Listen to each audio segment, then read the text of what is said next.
Hello students, welcome back to my YouTube channel. আচ্ছা, আজকে আমি ক্লাস 10-এর এই যে বাইরের অঙ্ক, অর্থাৎ যেটা আউট অফ বুক, মানে আমাদের সরকারি বইয়ের বাইরের অঙ্ক, সেটা একটা অঙ্ক আমি বোর্ডের উপর তুলেছি। দেখো, এই অঙ্কটা আমরা সমাধান করবো। এটা হচ্ছে দ্বিঘাত করণীয় বলে যে অধ্যায়টা আছে, সেই অধ্যায়ের অঙ্ক। দেখো কি বলছে অঙ্কটা। বলছে এক্স ইকুয়াল টু যদি এটা হয় তাহলে প্রমাণ করো যে এটা ইকুয়াল টু 0। আচ্ছা, একটু জাস্ট দেখো, প্রমাণ যখন করবো তো কি মনে হচ্ছে, এই এক্স এর মানটা দেওয়া আছে তো সরাসরি এক্স এর মানটা এখানে বসাবো। বলো, যদি এক্স এর মানটা এখানে বসাই কি মনে হচ্ছে এটা সমাধান হবে? দেখো তো, শুধু রুট না, রুটের ভিতরে রুট মানে কি, মানে ওই যাই হোক, তো রুটের ভিতরে রুট মানে কি, অঙ্কটা নিশ্চয়ই সহজ না, বুঝতে পারছো? এটা কিন্তু মোস্ট ইম্পর্টেন্ট, পরীক্ষাতে আসে। দেখো কি করবো আমরা, এখান থেকে আমরা চাইছি কি এই এক্স এর মানটা বসাবো, কিন্তু যদি এক্স এর মানটা এরকম অ্যাবনর্মাল না থেকে যদি নর্মাল থাকতো তাহলে আমাদের জন্য অঙ্কটা করতে সহজ হতো না। চলো আমরা তাহলে এখন আমাদের লক্ষ্য কি, আমাদের লক্ষ্য হচ্ছে এই যে এক্সটা দেখছো এর অ্যাবনর্মাল ফর্মটাকে নর্মাল ফর্মে আনবো। ব্যাস, তারপর ওখানে বসিয়ে দেবো, দেখবো অঙ্ক প্রমাণ হয়ে গেছে। কি করে প্রমাণ করে, এই যে বাম পক্ষে বসাবো, ডান পক্ষে দেখবো অটোমেটিক শূন্য এসে গেছে। দেখো কি করে করছি আমি। দেখো, প্রথমে এক্স ইকুয়াল টু যেটা দিয়েছে সেটা লিখছি। দেখো, রুট আন্ডার অফ √5 + 1 বাই √5 - 1। আচ্ছা বলো তো, বা এক্স ইকুয়াল টু, আচ্ছা এইটাকে অ্যাবনর্মাল করার সবচেয়ে সহজ উপায় কি? সবচেয়ে সহজ উপায় হচ্ছে, দেখো নিচে যেটা আছে বুঝতে পারছো, এটা কি করণীয় নিরসন করতে হবে। করণীয় নিরসন মানে নিচে যা আছে তার কনজুগেট দিয়ে গুণ করতে হবে। কনজুগেট মানে অনুবন্ধীকরণে দিয়ে বা করণীয় নিরসক উৎপাদক দিয়ে। অনুবন্ধীকরণে দেওয়াটা সবচেয়ে যে মানে আমাদের জন্য সহজ হয়, কিন্তু এখানে অনুবন্ধীকরণে মানে কি বলতো, রুটের আগের চিহ্ন, ওটা দিও না। নর্মাল তুমি এটা দিয়ে গুণ করো, কি করবে, এটার উল্টো থাকবে। নিচে যা থাকবে, যদি প্লাস থাকে মাইনাস দিয়ে গুণ করবে, যদি মাইনাস থাকে প্লাস দিয়ে গুণ করবো। চলো এখানে আমরা কি দিয়ে গুণ করবো, আছে মাইনাস, তাহলে প্লাস দিয়ে গুণ করি। দেখো রুটের মধ্যে, তাহলে শুধু গুণ করলে বলো নিচে গুণ করলে হবে নাকি উপরে গুণ করতে হবে? দেখো এখানে এটা আছে, আমি কি দিয়ে গুণ করবো বললাম, এইটার প্লাস দিয়ে, মানে এটার উল্টো দিয়ে। তাহলে কি আছে দেখো, √5 + 1। আচ্ছা, এখানে যদি নিচে যদি আমি প্লাস দিয়ে গুণ করি, উপরে করতে হবে, না করলে কি হবে, এই যে সমান সমান দিচ্ছি ওটা না কাটলে তো অঙ্কটা ঠিক থাকবে না। তাহলে উপরে গুণ করে দাও, উপরে কি দিয়ে করবো বলো, √5 + 1 হলো, ব্যাস।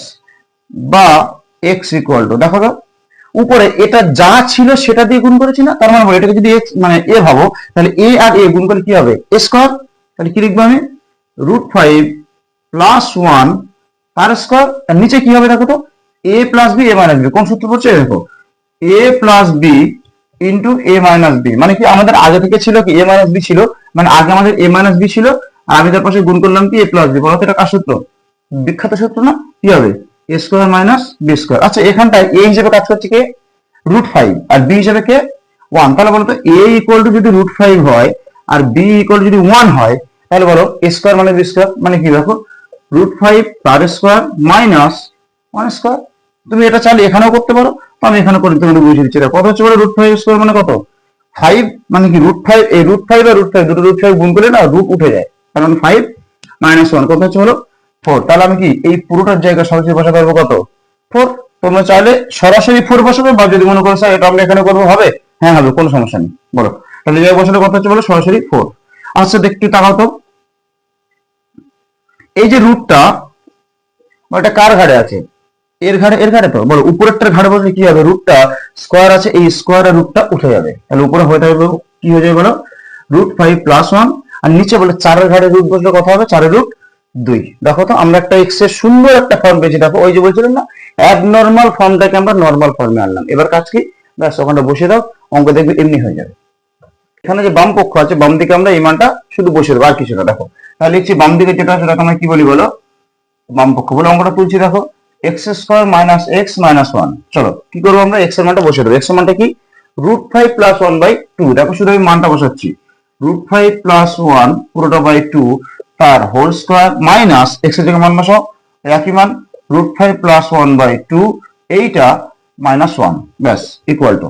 দেখো আচ্ছা দেখো আমি শুধুমাত্র মানটা বসিয়েছি, আর কিচ্ছু এখন আমি করিনি। দেখো এবার ক্যালকুলেশন করছি, এটা স্কোয়ার করবো, তো স্কোয়ার করলে কি হবে, উপরেরটার ঘাড়ে বসবে নিচেও ঘাড়ে বসবে। উপরেরটার ঘাড়ে বসলে কি হবে বলতো, √5 + 1 তার হোল স্কোয়ার হবে, আর নিচে বলো 2 এর স্কোয়ার করলে 4। এটা কি হবে মাইনাস, বলো এটা যা আছে তাই, তাহলে কি ফেলবো আমি, √5 + 1 উপরে হবে আর নিচে হবে 2 - 1। চলো এবার কাজ কি, লসাগু করা। চলো লসাগু করছি। দেখো তো এর নিচে কিছু নেই, কত আছে, 1, 1, 2 আর 4। এদের লসাগু কত, দেখো প্রথমে 1 আর 2 লসাগু করো, কত হবে 2। কেন, 1 দিয়ে 2 কে ভাগ করা যায়, 2 আর 4 লসাগু কত?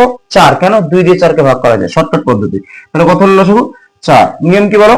লসাগু আর হর যদি মিলে যায় উপরে টুক করে বসে দাও, তাহলে কি হবে বলো? √5 + 1 তার হোল স্কয়ার মাইনাস, বলো 2 দিয়ে 4 কে ভাগ করলে ভাগফল কত হবে? 2। সেই 2টা উপরে যে আছে তার সাথে গুণ হবে, কিন্তু দেখো সামনে একটা মাইনাস আছে, এই মাইনাসটাকে ঠিক করার জন্য তোমরা কি করবে? 2 দিয়ে গুণ করে দাও, কিন্তু এইটা এই ব্র্যাকেটের মানে ব্র্যাকেটের ইউজ করো। তাতে কি হবে বলতো? ব্র্যাকেটটা ইউজ করলে এই মাইনাসটা ঠিকঠাক ব্যবহার হবে, নইলে কি হবে? তুমি ওই মাইনাসটা কার মানে সেটা বুঝতে পারবে না, অঙ্কটা ভুল হয়ে যাবে। তাহলে বলো -1, সরি 1 কেন হবে বলো? এই 4 আছে মানে কি? লসাগু দিয়ে সরাসরি গুণ করে দাও, তাহলে 4 1 4। এটা হচ্ছে শর্টকাট পদ্ধতি। আর যদি বলে নিয়ম কি? নিয়ম হচ্ছে এর নিচে কিছু নেই মানে 1, সেই 1টা 4 কে ভাগ করলে ভাগফল কত হবে? 4। সেই 4টা উপরে গুণ করলে 4 1 4। আর সহজ শর্টকাট পদ্ধতি কি?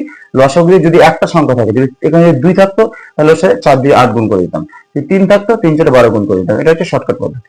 চলো সমান সমান দেখো তো, নিচে কত আছে? 4, উপরে দেখো এটা সূত্র পড়বে না? যেখানে কোন সূত্র ফেলবে? দেখো আমি সূত্রটা ফেলছি। সূত্রটা হচ্ছে a + b তার হোল স্কয়ার সূত্র ফেলবো, অর্থাৎ a square plus 2ab plus b square, যেখানে a হিসেবে কাজ করছে কে বলো? √5, আর b হিসেবে কাজ করছে 1। দেখো সূত্র ফেলছি আমি। দেখো a + b তার a স্কয়ার মানে √5 এর স্কয়ার কত হবে? 5 প্লাস 2ab, তাহলে 2.√5.1 প্লাস b স্কয়ার মানে 1 স্কয়ার মানে 1। এবার দেখো ব্র্যাকেটটা তুলবো মানে মাইনাস গুণ করে দেবো।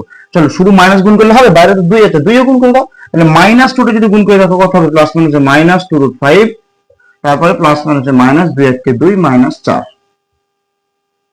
হলো। এবার দেখো সমান সমান, বলো উপরের দিকে তাকাও, কত হচ্ছে? 5 আর 1 6, মানে প্লাসের দিকে 6 মাইনাস, আর এটা কত হচ্ছে বলো? প্লাস 2√5 -2√5 -2 আর -4 কত হয়? -6 √4। একটু তাকাও, তাই দেখো +6 -6 কেটে গেল, প্লাস 2√5 -2√5 কেটে গেল, তার উপরে কি থাকলো বলো? 0/4। বলো 0/4 মানে কত? 0। দেখো ডান পক্ষ কতটা ছিল, তাহলে সমান সমান লিখে দাও ডান পক্ষ, ব্র্যাকেটে কি লিখবো বলো? প্রমাণিত। দেখো প্রমাণ হয়ে গেল। এটা কিন্তু খুবই ইম্পর্টেন্ট অঙ্ক, এটা পরীক্ষাতে আসে, মাধ্যমিকেও আসে এবং তোমাদের স্কুলেও আসবে, মোস্ট ইম্পর্টেন্ট অঙ্ক। চলো আচ্ছা, এরকম আরো প্রচুর অঙ্ক আছে। এরকম প্রচুর অঙ্ক যদি তোমরা সরাসরি পেতে চাও যে কিভাবে পাবে, তাহলে কি করবে? চ্যানেলটাকে সাবস্ক্রাইব করে রাখো।